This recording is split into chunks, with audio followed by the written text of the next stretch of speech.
This car is the most honest car you ever see. It's been a dream ever since I've had it. The first time I heard that engine screaming, I thought, I gotta have one of those. For me, the cars have personality. What's great about a BMW Classic is the community that surrounds it.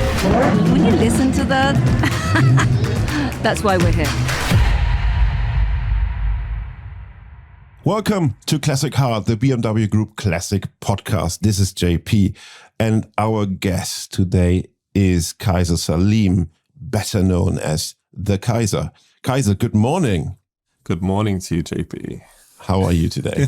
I'm okay. I'm waking up very slowly, but I have my cup of tea and typically British, of course. Yeah. But I'm doing well, thank you. I mean, we have to give you, who listened in, a bit of a background. So it's very early in the morning for every one of us, in a sense.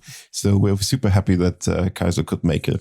And also for me, because I just got back from a long travel. So I would say my brain is still in Los Angeles and San Francisco, and my body is already here. So please excuse any breaks I have while we're asking, and also my language barrier will be stronger this time. Kyza, so I just said that your, let's say, artist name, and I specifically choose the word artist because you're so much more than just a designer. I think you do really true artwork about cars. You imagine cars, everything.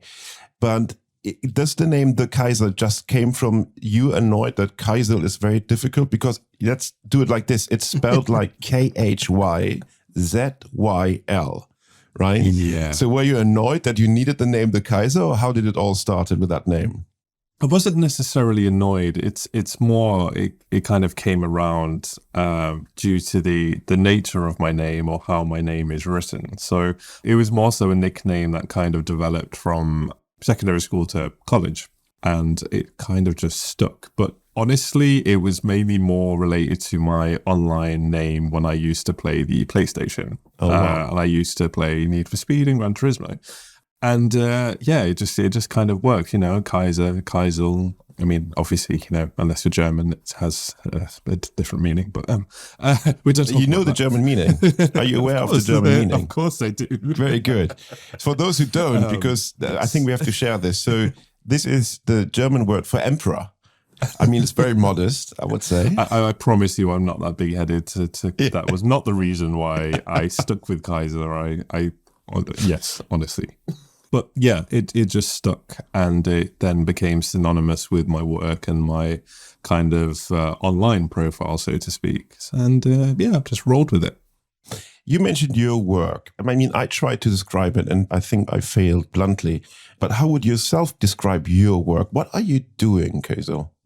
Okay, so I think what you said at the beginning was, kind of calling me an artist was awesome, because honestly, I don't know how to describe myself or what I do either. When I get asked this question, it's like, oh, so what do you do? And I'm I'm like, it's a great question. I don't know how to answer it. Yeah. It's kind of, because I started off within my career as a graphic designer, and that was kind of my basis for everything. And then that kind of converted to being a concept artist within game and film. And then during that time, it then transitioned to automotive design. And, with a little side of photography as well as kind of my main hobby. So it's, I have great difficulty trying to encompass what I do into one, because there's so many different parts to it. But as of late, I'm just, trying to kind of develop myself as an all-round artist and designer within the industry, with just a little sprinkling of everything else. I mean, that's the magic of our working life today, because when you look back, your career was, you started in a company, maybe you changed one or two times, and then you went straight on into retirement, but in the very same position. And now, and I really find this so fantastic and so beautiful, is that young generations have the ability to follow their passion and their talents. And also, there's no fixed road. You can always switch back and forth, design. You can do sales, marketing, whatever you want to. And I think that's a big, big achievement in the way we see work. Yeah, I think it's nice not to kind of, it's great being known for a particular area or particular job or body of work, but I find a lot of joy in kind of exploring out those boundaries as well. So it's just trying to kind of present yourself and showcase to people that you can kind of do more than what you're known for. Yeah, I mean, I remember when we recorded the one episode we did with Guy Berryman as our guest. So some background info: Guy Berryman, the bass player of Coldplay, a big car collector. He's awesome. Super passionate about design and fashion.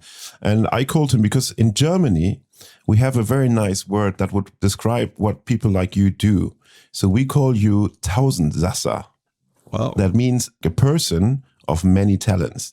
So that's called Tausendsasser, who touches everything a little bit and does very well at. So that's what we call a Tausendsasser. It's a very nice word. Yeah. So that's brilliant. I think that describes you very well.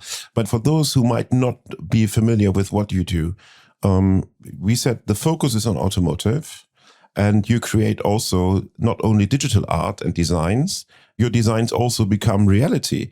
In one side, it's a business where you give people the option to personalize their cars with body kits. Yeah. We come to this later. And the other one is that you work with great names together and create the cars, the design or delivery or the body panels. How should a car look like? So I think it's very like a big span as well in the offline world. And that's what I love on your work is that I can feel it, touch it and see it.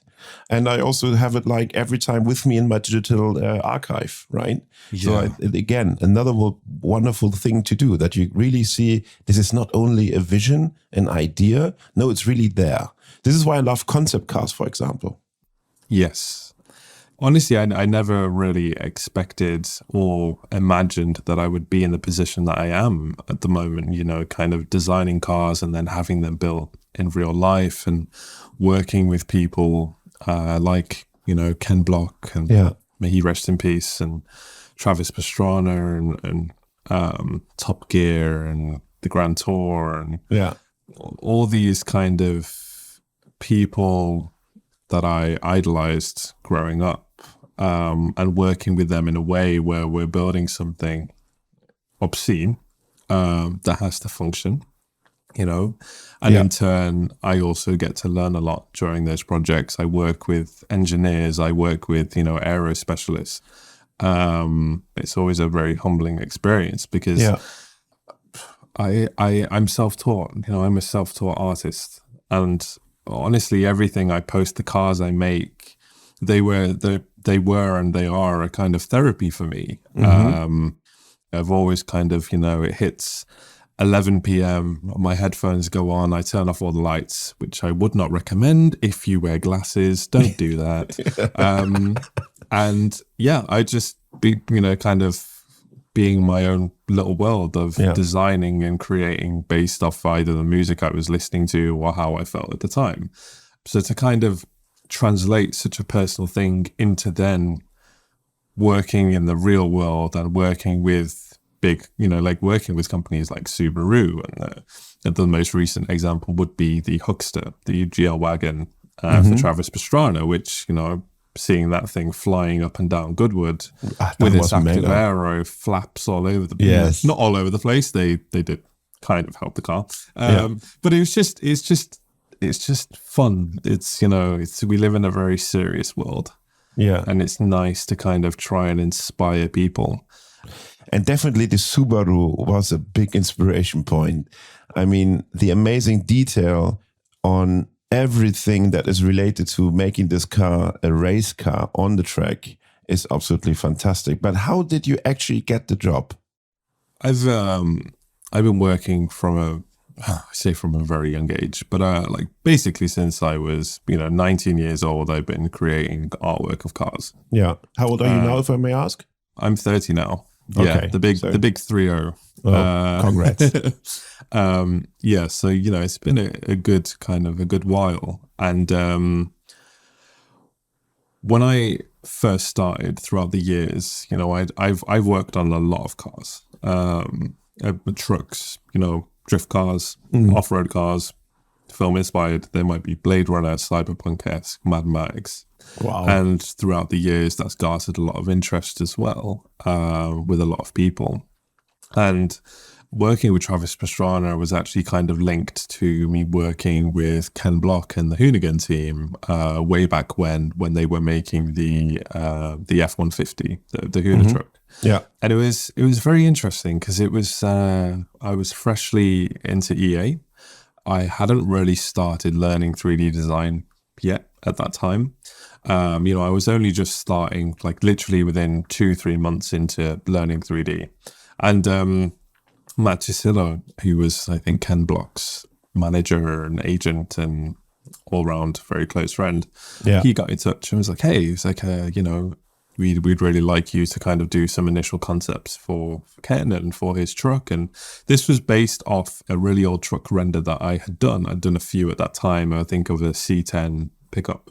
Yeah. And just from this very quick, ratty-looking 2D photoshopped image of a truck, it kind of got me and this introduction into this world of something that absolutely terrified me, honestly. And I was never truly happy with what I'd done because I didn't have the knowledge or the know-how to do what I really wanted to do. Mm-hmm. But it was, like I said, it was a blessing in disguise, really, because I learned a lot from that project and how to kind of go about achieving the things I wanted to do for the Huckster project, for example. Yeah. They got in touch purely just from me posting on Instagram. And that happened, which was amazing. And then a few years down the line, I'm very good friends with the Hoonigan guys, so Brian Scotto. Yeah. It was like, hey, it's like, I've got a project for you. It's like, it's working on a Subaru. And we'd really like you to conceptualize a few ideas. So I did a few concepts for them, and they really liked one in particular. And we went with that. And that happened to be based off the Subaru GL wagon, which was, funnily enough, a car I hadn't really seen before or been exposed to, because here in the UK, it's not really typically a thing that you see. And it was great because they were like Group B inspired, Group 5, super silhouette, but then it also needs to be functional. Okay, all my favorite things. Yeah. So I did my very first initial concept of that car was quite crazy and quite insane. And they were like, that looks amazing, but we also need to still keep the car recognizable. And I was like, okay, you want to take a car that not many people have seen, think is a very specific kind of subcategory of people that know what that car is. But I got to work with Subaru USA and the amazing kind of team at Subaru Vermont Sports Car that built that car and put it together, working with engineers and everything, and working off a chassis and CAD data they sent over, and it was just a fantastic experience. The result is absolutely brilliant, and as you said already, seeing this car dashing up the hill in Goodwood, pushed to the limit, and really like seeing the flaps working. Honestly, I saw the video. I saw the Gymkhana video they did, and I sat in complete awe because I wouldn't have expected that. They didn't tell me what this car would be doing. They're just like, we need flaps. We need it to be able to stop. And that was pretty much it. I'm like, okay. And then you see it fly over a bridge. It's crazy. Insane. Yes.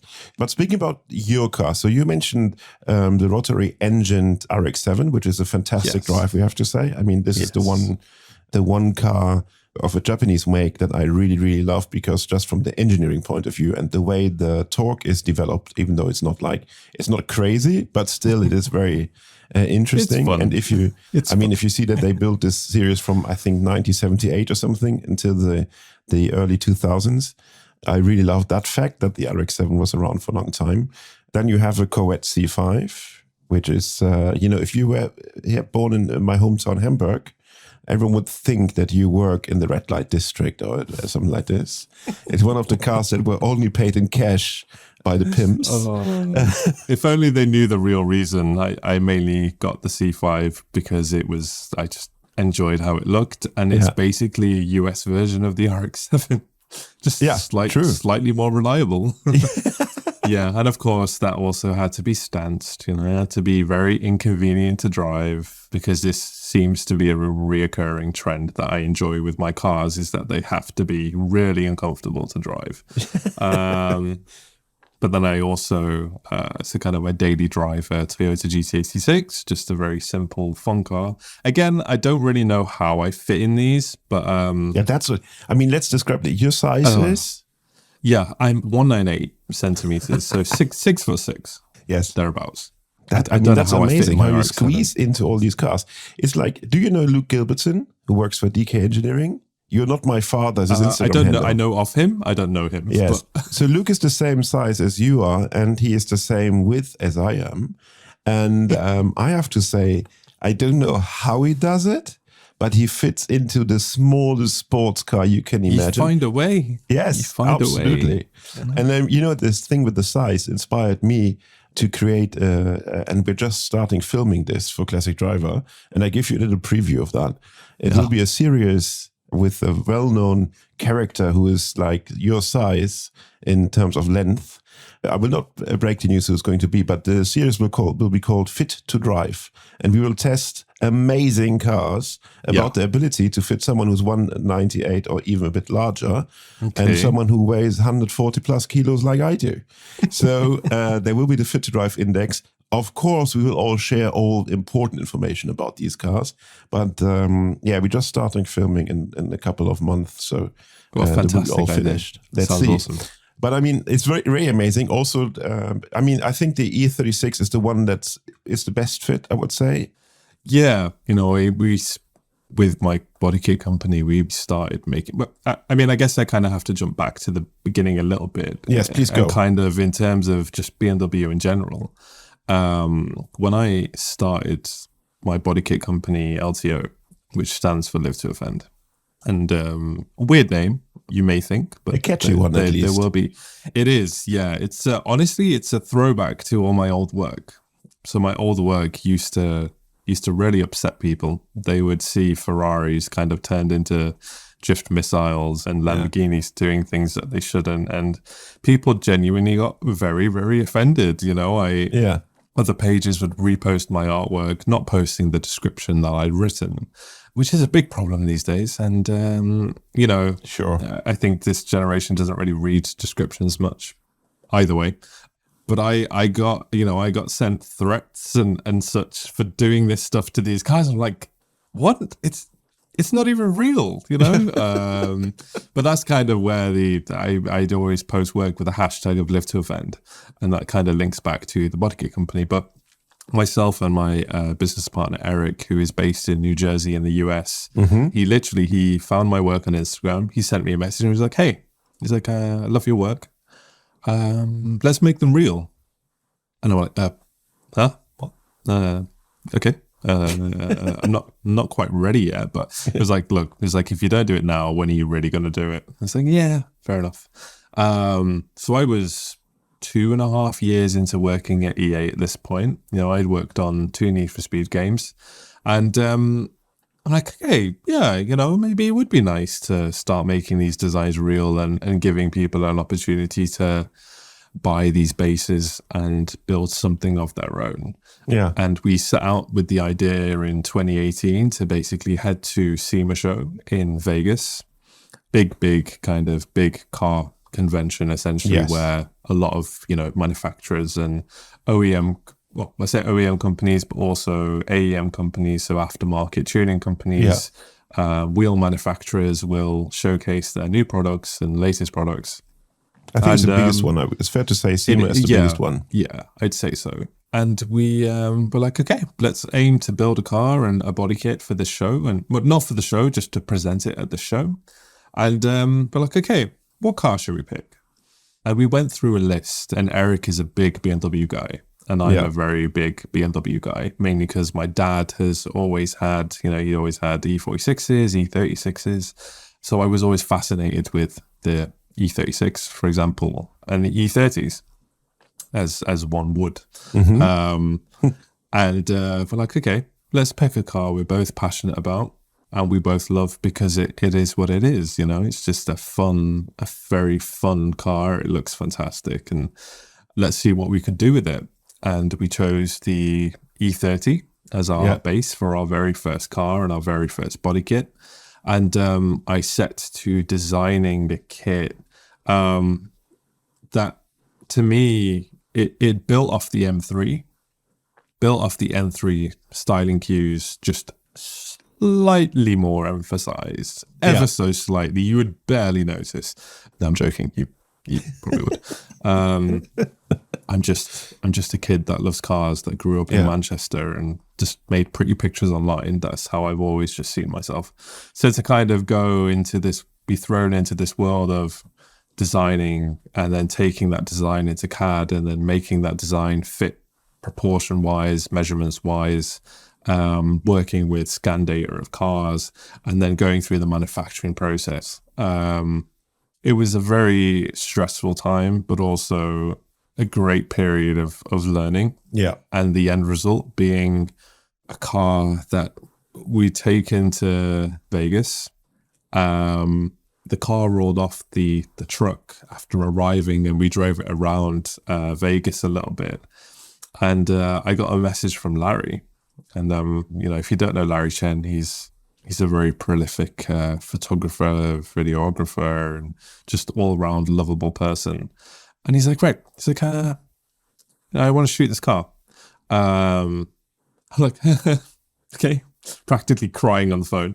Wow.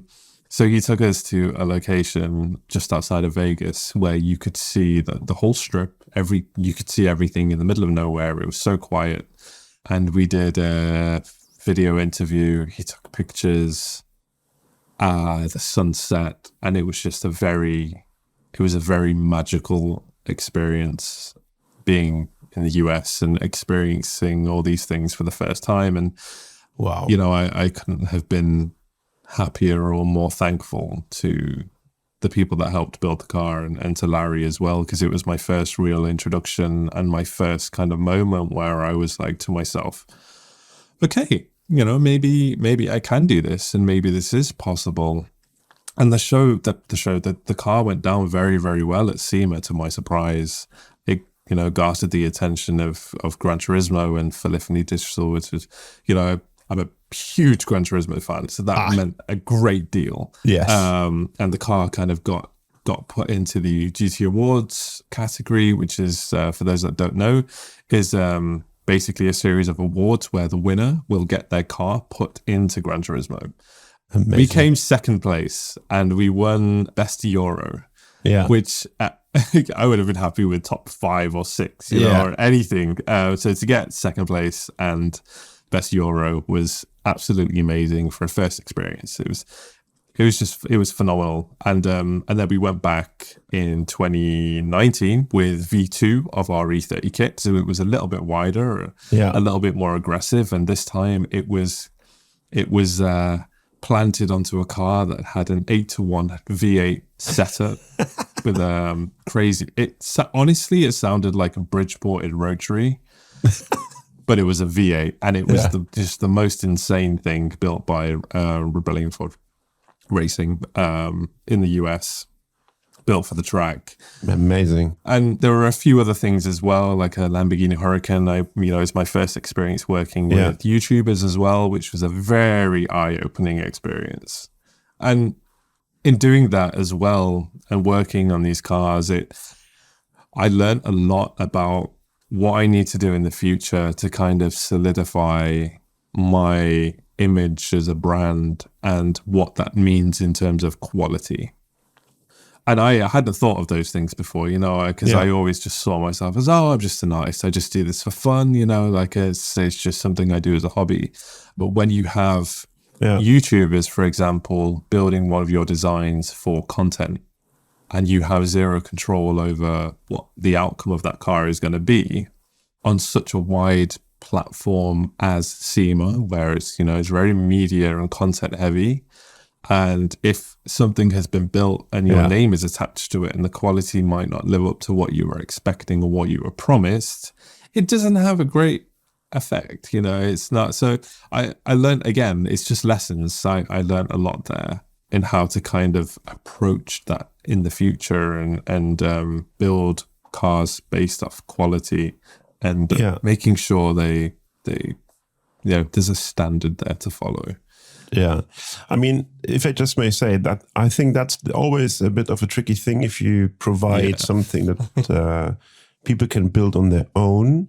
So it's to their ability, Absolutely. or I would say in a positive way, also they take the freedom you took and even do like a interpretation of what you did.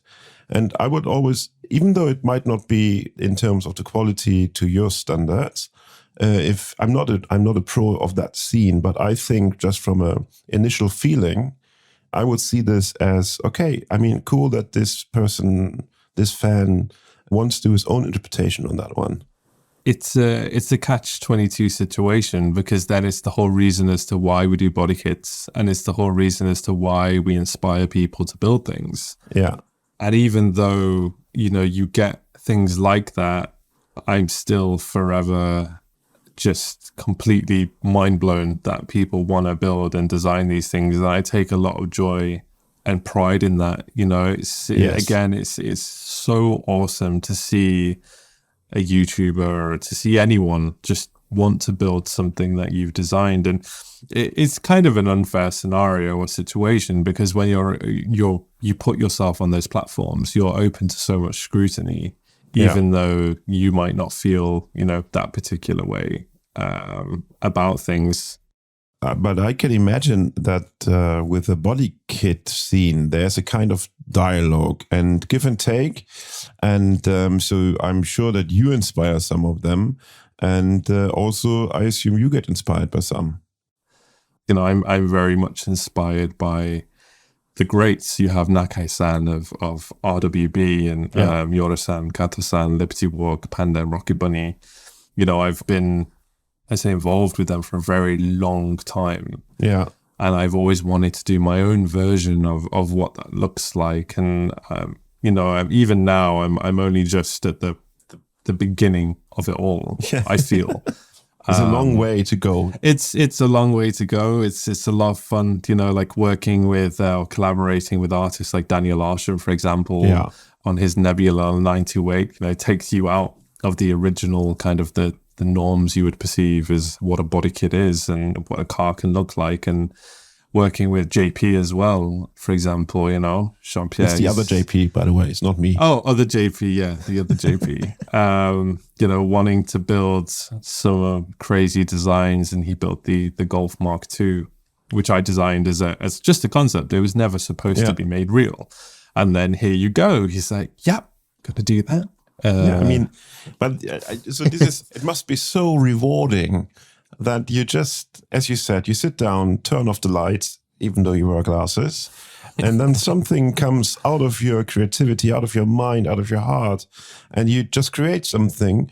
You put it live on whatever channel, in this case, maybe Instagram, and someone like JP from JP Performance says, wow, that's exactly how my golf should look like. Yeah. I mean, that must be so rewarding, Kyza. I think that's also fantastic. I mean, you couldn't ask for anything more like that. No, honestly, it's like I said earlier, I don't know how I got here. I'm a self-taught artist, and I create as I said, it's therapy for me. And where did you get your inspiration from? I draw my inspiration a lot from your Group B, Group 5 racing, your Japanese touring cars, Super GT, Super Silhouette. And with that E30, the M1 Pro car just stuck in my mind. And I was like, okay. The car was black at the time as well. It was just satin black. Yeah. I'm like, what wheels would work really well with this? And Rotiform made a version of the M1 wheels, just stepped up and more aggressive. And I'm like, that's the one. Fantastic. Because the kit is essentially, the kit itself is a homage to the E30, just exaggerated. It's like, okay, and the rear spoiler as well is also E21 inspired, So kind of merging those elements together, it just felt right to put it on wheels that were, again, BMW inspired. The M1 Pro car, it just came together really nicely. I mean, it's lovely to see how BMWs be influential to your work. But do you have a routine to not lose this inspiration? I spend a lot of time creating mood boards Yeah. or folders of inspiration, or just gathering a lot of references of things that just I find inspiring, whether that be architecture, whether it be cars, whether it be, fashion related, lifestyle related images, because they all help build your visual library. And your mental library of things to kind of help when you need to start creating something again. And that personally works really well for me.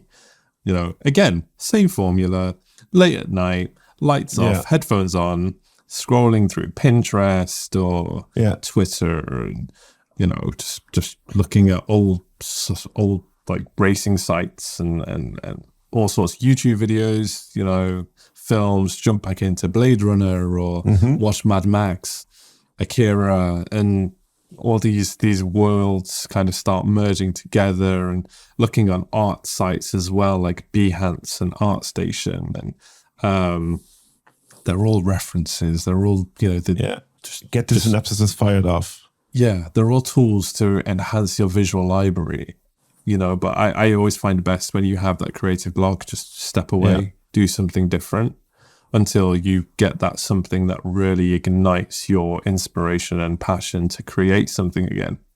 It's natural. If you do a lot, then it also comes with it. And you live in London, right?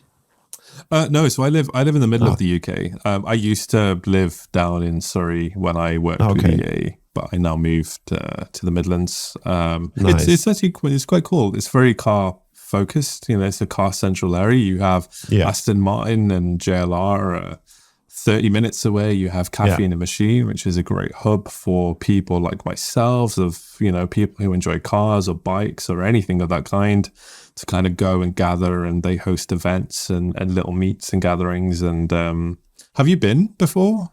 Yeah, JP? absolutely. Because when it was at that time when there was this fantastic thing, I could call myself a founding member, which is still around but not active at the moment, which is the Tire Kicker Club. Yes. I don't know if you heard of these guys. Of course, yeah. And what we've done is, like, we wanted to create something which is super exclusive, because it's the only club in the world where you can't become a member, because there are no member. It's just some crazy people about cars hanging out, having good conversation over a bacon sandwich at Dalesford. Yeah.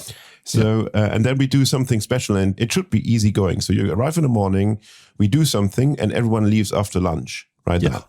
And I mean, that was amazing. So I love that area, but yet London has so many nice photo ops. This city is so inspiring. I think soon I'll have to take my E36 back into London as well for a few shoots, which I have organized and planned, which I'm slightly terrified about, given the slight width extension of the car. Exactly. It's barely noticeable, but in London it's noticeable. But yeah, very much gives me a lot of anxiety, but I'm also very excited. Yeah. I always love visiting London when I get the opportunity to do so. Just driving makes me nervous always. Yeah, but that's, that's London being London. Imagine for me, I need to drive on the wrong side for me. Shifting everything is wrong sided. So that was me in Japan. And you think, wait, but Japan is the same as the UK. But the car I was driving in Japan was an old Mercedes A124, and it was left-hand drive. So like, okay, yeah, great. It was. I've never been to Japan, so you've never been to Japan? No, it would blame me for. I come in January. We will hopefully have some of our first ever LTO kitted E36s being launched at Tokyo Auto Salon, providing all goes well. So just come along. There's a BMW link there, there'll be underground meets. It'll be very cool. Yeah. But it's I owe a lot to Japanese car culture. They are the forefront, in my opinion. They are my main inspirations with everything that I do and have done with car design and car modification. They are very respectful as as people and culture wise, but they have a very rebellious side, which I love. You have your Shakotan, Busuzoku, and Kaido races being built. You have the drift scene, and it's just the food The food is amazing. It's phenomenal. It's phenomenal. Yes. And I went for WECFest, which is a car show, modified car show, that I'd always wanted to visit and go to. An amazing experience. We drove from Tokyo to Nagoya with a convoy of these incredible cars from some very good friends in Tokyo and the surrounding area. Yeah. I mean, they live already in the future, in my opinion. Yeah. Somehow. But also like the affection for things, like they love objects and the respect for the object. Yes. Kyza, let's speak about the change of mobility. I mean, we have alternative ways to power a car, to move a car. We have alternative concept of autonomous driving, all these kind of things. Do you also reflect this change of mobility in your work? I do on two separate levels. Mm-hmm. So you kind of have, the electronification of cars that we're seeing at the moment. Yeah. But for me, it's the stylistic elements which I like to adapt to my work, not necessarily the drivetrain of those cars. Yeah. So again, it kind of ties in very nicely with the rest of the mod side of stuff because you're modernizing all the cars. And then you have, like you mentioned, the autonomous side, but that links into a very fantastical side of my work. That links into the fun and experimental side of my work. I really enjoy taking cars that we love, white bodying them, lowering them, and sticking a drone or a robot in the driver's seat as opposed to a human, and it's not imagining a post-apocalyptic world, but there's elements I like to take from things that are happening currently and adapting them to my work just in a way that works for me personally. Yeah. And with this brief glance into how mobility will look in future, I would like to close this conversation heavy-hearted because, we could talk for ages and I would love to learn more because you are very inspiring. And thank you for sharing so many information about yourself, your personal story, and how you approach your work and all this. And I think the most important message of our conversation is don't be suspicious towards car optimizations, let's call them that ones. And they can be beautiful. And especially your work, Kyza, is very inspiring and beautiful. Thank you, Kyza, for joining Classic Heart today. Thank you, JP. And also, everyone who tuned in, thank you very much to listen to the things we said and we talked about with Kyza Salim, aka the Kyza. And if you like what you listen to, please do us a favor, subscribe to this podcast that you don't miss out any future episode. Also browse through the archives because I think we have some amazing guests with amazing point of views that have been shared with us. And if you do us a big favor, then you leave us a 5-star rating in the podcast provider you trust. And also a big shout out to all the team, Scenario Studio, Alex and Marcus, who are taking care that we sound right. And then we have Robin from Shot One and Federica, who is our editor. Without these, this podcast would not be possible. Kyza, thank you. Thank you. Take care.